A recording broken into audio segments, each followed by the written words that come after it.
सगळे मुस्लिम काही वाईट नसतात आणि सगळे मुस्लिम डॉक्टर काही अतिरेकी नसतात. आमचंही तेच मत आहे. ऐकायला, ऐकवायला खूप छान वाटतं. आम्ही खूप एकोप्याने राहतो. सांगायला आनंददायक वाटतं. पण हा एकोपा वन वे ट्रॅफिक बनून राहिला आहे सध्या. जसं कारलं कितीही घोळा तुम्ही साखरेच्या पाकात, त्याचा कुठे ना कुठे छोटासा एक कण कडवट राहतोच. तशीच परिस्थिती सध्या निर्माण झाली आहे. असंच या दिल्ली बॉम्ब ब्लास्ट, ज्याला उमर बॉम्ब ब्लास्ट केस असंही संबोधलं जातं. Doctor Umar bomb blast case. जेव्हा हा तपास पुढे पुढे सरकतोय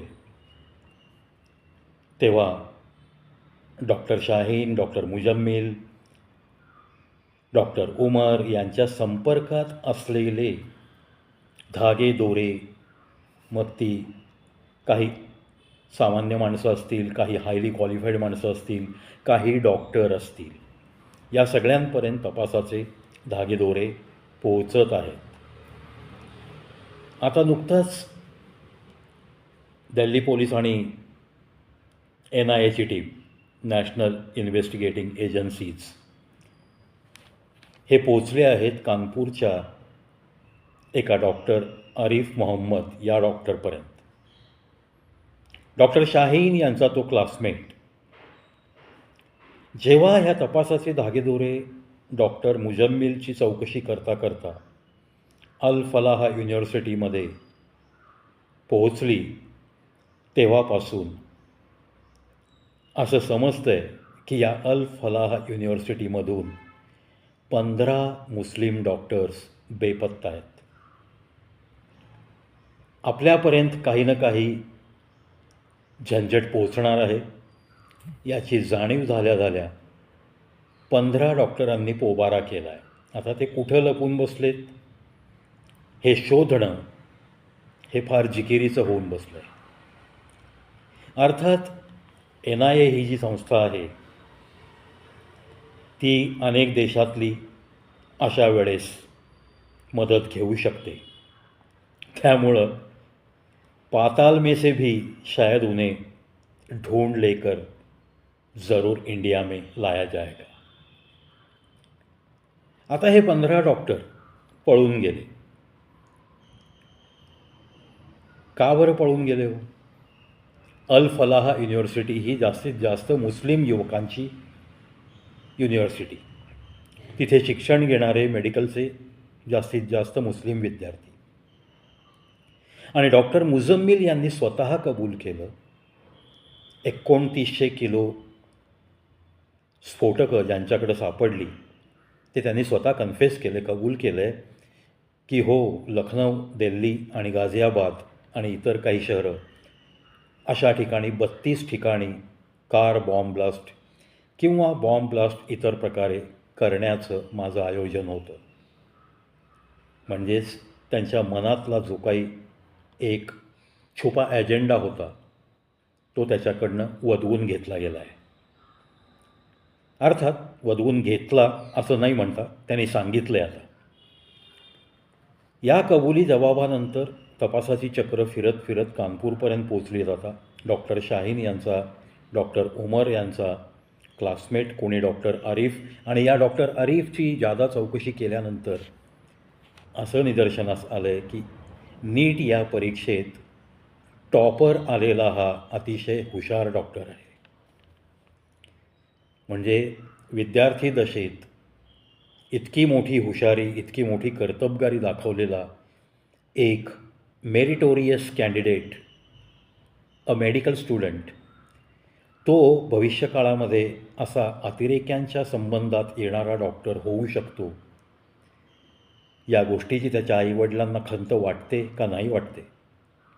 का त्यांना हा आतंकवादी काफिरांना मारण्यासाठी आपल्या शिक्षणाचा वापर करतो, याबद्दल काही अभिमान आहे?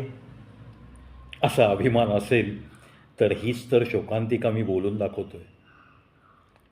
ही जी वाक्य आहेत ना, सगळे मुस्लिम वाईट नसतात, सर्व मुस्लिम डॉक्टर काही वाईट नाही आहेत, सर्व मुस्लिम डॉक्टरांचा आतंकवाद्यांशी संबंध आहे असं म्हणणं झूट आहे, सगळेच फळ विक्रेते ज्यूस विक्रेते वाईट नसतात, मुस्लिम असला म्हणून त्याच्याकडे वाईट नजरेनेच बघायचं हे चुकीचं आहे.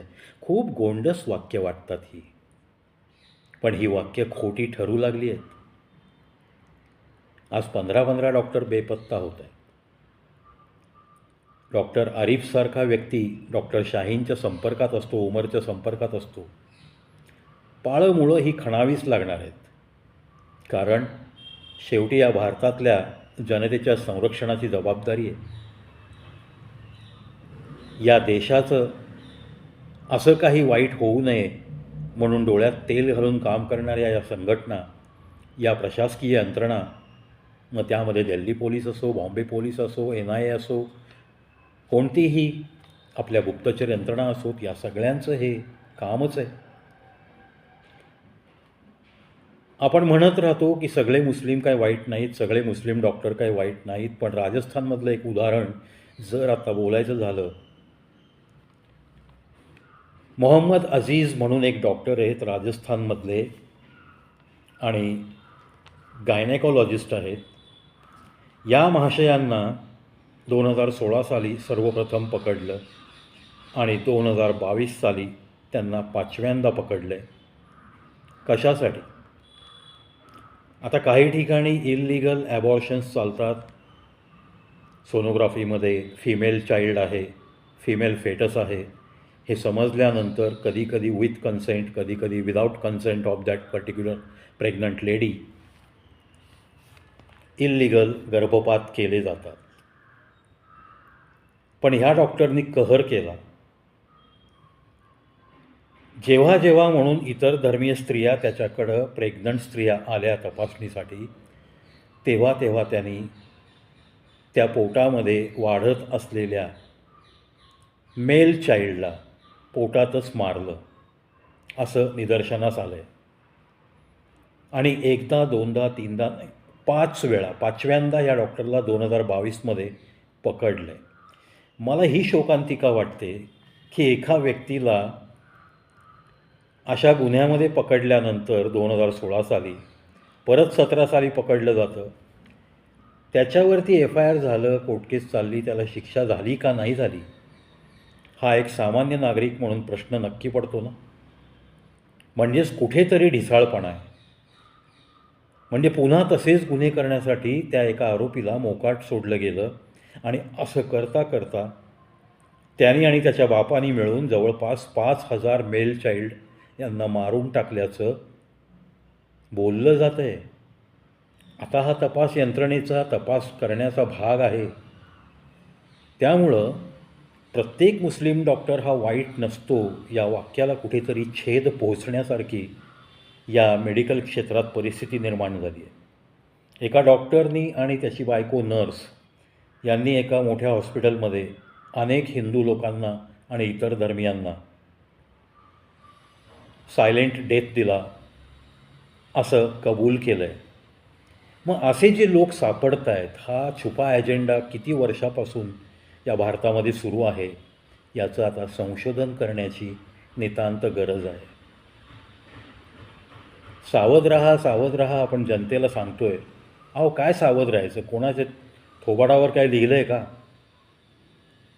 कुठल्या मुस्लिम डॉक्टरच्या कपाळावर काय लिहिलं आहे का, मी मुस्लिम डॉक्टर आहे, मी आतंकवाद्यांशी मिळालेला आहे?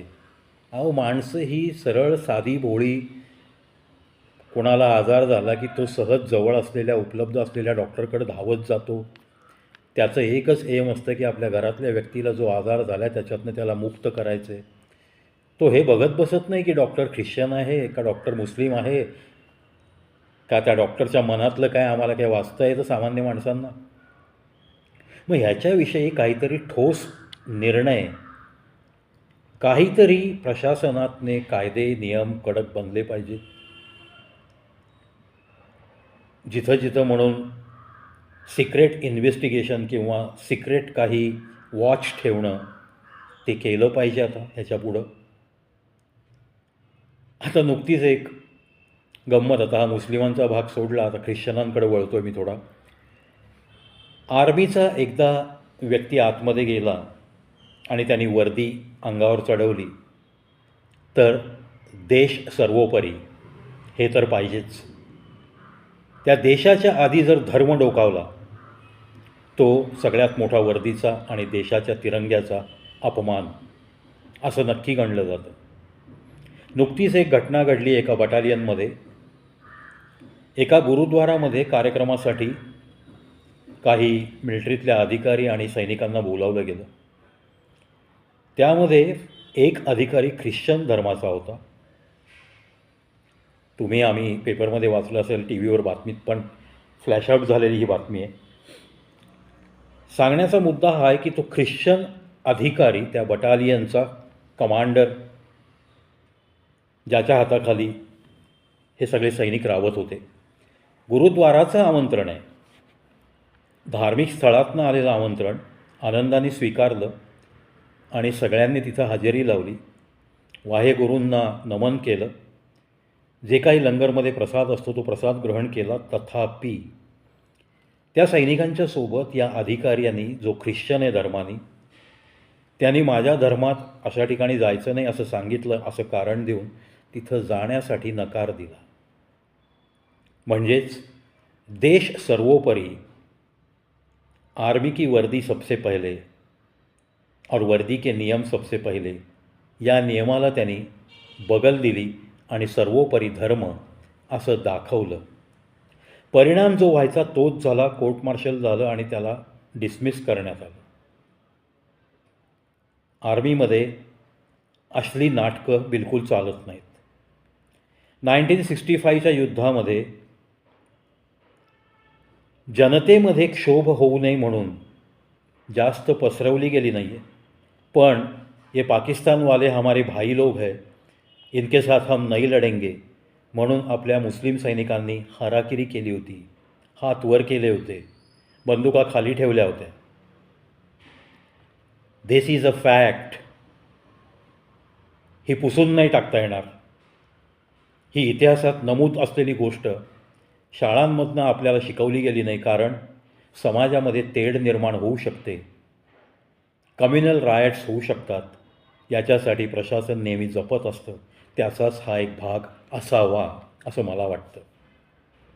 आता या ख्रिश्चन अधिकाऱ्यांनी आपल्या भारतातल्या दिल्ली हायकोर्टमध्ये धाव घेतली आणि एक याचिका दाखल केली की माझ्यावर इंडियन आर्मीने अन्याय केला आहे, माझी नोकरी मला परत मिळावी. Delhi high court has dismissed his writ petition. जो काही त्यांनी दाद मागितली होती ती न्यायालयाने नामंजूर केली. तिथून हे महाशय सुप्रीम कोर्टला आले आणि नुकतंच सुप्रीम कोर्टाने दिल्ली हायकोर्टच्या निर्णयात कोणताही बदल करण्याची गरज नाही, म्हणजेच त्याची शिक्षा जी काही डिफेन्सने दिली आहे, इंडियन आर्मीने दिली आहे, ती कायम ठेवली आणि त्याचं डिसमिसलवर शिक्कामोर्तब केलं. Yes, that's the right move.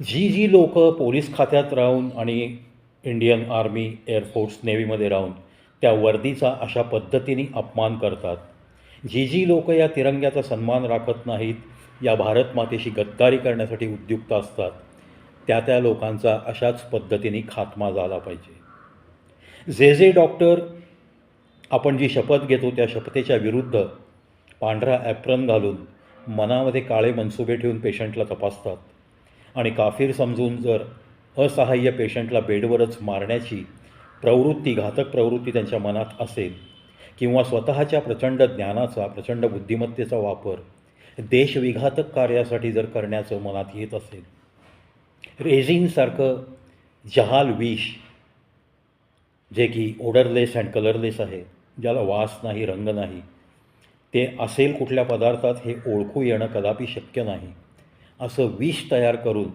लाखो भारतीयांना, लाखो हिंदूंना मारण्याचा कट रचलेला असा एक डॉक्टर. जे काही घडते ते अतिशय विपरीत घडते. त्यामुळं आता ही वाक्य जी आहेत ना, ज्याच्यातनं खूप मोठा सिक्युलरिझम डोकावतो, या वाक्यांचा नॉशिया आला आहे. या वाक्यांचा मी जाहीर निषेध करतो. ज्यांना कोणाला काही या बाबतीत क्लॅरिफिकेशन द्यायचं ना माझ्या मुस्लिम मित्रमैत्रिणींना, त्यांनी अवश्य द्यावं, नीट क्लॅरिफाय करावं, यामागची कारणं सांगावीत. आणि खरंच आम्ही भाईचारा ठेवावा का तुमच्याशी, तुमची पात्रता राहिली आहे का, याबद्दल समर्थनकारक काय असेल ते नक्की सांगावं. समर्थनकारक उत्तरांचं स्वागत नक्की असेल. जाता जाता रिसेंटली एक व्हिडिओ आता प्राईम मिनिस्टर ऑफिसपर्यंत पोहोचला आहे. एक मुस्लिम व्यक्ती एक आंदोलन करते, त्याच्यामागं गर्दी आहे मुस्लिम लोकांची, हातामध्ये बॅनर आहेत आणि त्याची 1.5 ते 2 मिनटाचं ते संभाषणातला भाग PMO ऑफिसपर्यंत पोचलाच पाहिजे, इंडियन आर्मीपर्यंत पोचला पाहिजे, BJPच्या कार्यालयांपर्यंत पोचला पाहिजे. त्यात तो डायरेक्टली धमकी देतो है, अगर कहीं पे भी मुस्लिम को कोई भी तकलीफ़ हुई, कहीं पे मस्जिद पे बुलडोज़र चला, तो हम BJP के हर कार्यालय को तोड़ फोड़ देंगे और BJP के कार्यकर्ता को घर में घुस कर मारेंगे, घर में घुस कर मारेंगे. अशा पद्धतीची डायरेक्ट वक्तव्य केली जातात. कुठेतरी राहुल गांधी सावरकरांच्या विरुद्ध बोलला की लगेच खटला दाखल होतो आणि ही लोक सरतन से जुदा अशा आरोळ्या देतात, अशा पद्धतीची भाषणं करतात. सन्माननीय योगी आदित्यनाथजींचा नको त्या अपशब्दात उल्लेख करतात. ते सुद्धा अजूनही राजरोसपणे ताठमानेने फिरतात. इतके आपली तपास यंत्रणा आणि कायदे पुळचड झालेत का, हा सवाल सामान्य व्यक्तीच्या, हिंदू काफिरांच्या मनात येणारच ना. कोणत्याही सत्सत विवेकबुद्धी जागरूक ठेवलेल्या कोणत्याही धर्माच्या व्यक्तीला अशा गोष्टी पटणारच नाहीत, हेही निश्चित आहे. आता हा जो काही डॉक्टर उपद्व्याप करतो आहे राजस्थानचा, 2022 साली त्याला पकडला असं म्हणतात, त्याच्यावर नक्की काय झालं, त्याची तुम्ही डिग्री का काढून घेऊ शकत नाही. जर याची सगळे पुरावे असतील, प्रेग्नंट बायकांचा तो गैरवापर करून त्यांचं होणारं अपत्य जर पोटातच मारत असेल नको ती इंजेक्शन्स देऊन, आणि हे जर सिद्ध पण झालं असेल, तर त्याची सनद वगैरे रद्द झाली पाहिजे, त्याला प्रॅक्टिस करता आली नाही पाहिजे, तो सडत जेलमध्ये पडला पाहिजे. कारण त्या मानवी भ्रूणाची हत्या आहे. बरं, 1 नाही 2 नाही, हजारो भ्रूण मारले त्यांनी, असं जर उघडकीस येत असेल आणि अजूनही जर तो ताठमानेने पांढरा ॲप्रन घालून डॉक्टरची प्रॅक्टिस करत असेल, तर मात्र देशाला खूप मोठा धोका आहे. त्याच्याकडे जाणाऱ्या प्रत्येक प्रेग्नंट स्त्रीला खूप मोठा धोका आहे. अशा या धोक्यातनं या लोकांना वाचवता आलं पाहिजे. ही माणसं त्यांच्यावरती काहीतरी लिगल ॲक्शन घेऊन कडक कायदे, त्याची कडक कायद्याची अंमलबजावणी, त्यांच्या शिक्षेची कडकपणे अंमलबजावणी, हे सगळं झालं पाहिजे. अदरवाईज हे असं घडतच राहील. गरीब बिचारे सामान्य माणसातनं मृत्यू होतच राहतील. राजकारणी मस्त AC कारमध्ये फिरतील, ACमध्ये झोपतील, फतवे काढतील नको ते, सामान्यांच्या कत्तली होत राहतील. एक फाळणी झाली, दुसरा बांगलादेश तयार झाला, एक पाकिस्तान गेला. पाक ऑक्युपाईड काश्मीर, अजूनही बोंब मारतो आहे आपण. पाक ऑक्युपाईड हा शब्द उच्चारताना आपल्याला काहीही वाटत नाही. तो मिळवण्याचा प्रयत्न आज 11 वर्ष झाली, फक्त बढाया चालू आहेत. कुठेतरी काहीतरी स्ट्रॉंग निर्णय या बाबतीत झाले पाहिजेत. ज्या पद्धतीने आता बांगलादेशी किंवा कुठलाही परदेशी नागरिक आपल्याकडे राहू शकत नाही असा एक कडक कायदा निर्माण झाला. अवैध डॉक्युमेंट्स घेऊन राहणारा आणि अवैध डॉक्युमेंट पुरवणारा यांना 5-5 वर्ष, 10 लाख रुपये, 5 लाख रुपये अशा दंडाच्या शिक्षा अंमलात येऊ लागल्यात. त्याचा परिणाम सगळा गर्दी, ही जी इल्लिगल गर्दी आपल्या इथं जमली होती सगळी कलकत्त्यामध्ये, बांगलादेशमध्ये, इतर आसाम, म्यानमारच्या सीमांच्या अलीकडची सगळी राज्य, गावं, ही सगळी या इल्लिगल बांगलादेशी घुसपेटी भरलेली होती. ते घुसखोर आता पुन्हा एकदा सीमेकडे चाललेत. 5 लाख 10 लाख तुम्हाला भरावे लागतील असं त्यांच्या जे कोणी होते त्यांना सांभाळणारे वरदहस्त असलेले त्या सगळ्यांनी हात वर केले. अभी यहाँ रहना है तो आपकी जिम्मेदारी के ऊपर रहो, असं एक वाक्य उच्चारलं की सगळे गाशा गुंडाळून झोपड्यांना कुलपं लावून निघून गेलेले. हा एक कायदा जर अंमलात आल्यानंतर इतका मोठा परिणाम होत असेल, तर आता या doctor Adil, doctor Muzammil, doctor Mohammad Arif, doctor Mohammad Aziz, पळून गेलेले एक 15 डॉक्टर, डॉक्टर शाहीन, ती लेडी असून एका स्त्रीच्या या स्त्रीत्वाला काळिमा फासणारी ती आतंकवादी डॉक्टर ठरली. अशा या सगळ्यांचा बंदोबस्त कायमचा काहीतरी केला पाहिजे आणि पुढं असे जन्म घेऊ नयेत म्हणून कायदा कडक झाला पाहिजे. याच मागणीसह या व्हिडिओ इथंच थांबतो. पुन्हा भेटूयात मित्रांनो. आपल्या या अशा देशविघातक कारवाया करणाऱ्यांचा जाहीर निषेध करतोय हा प्रवी. जय हिंद, जय भारत.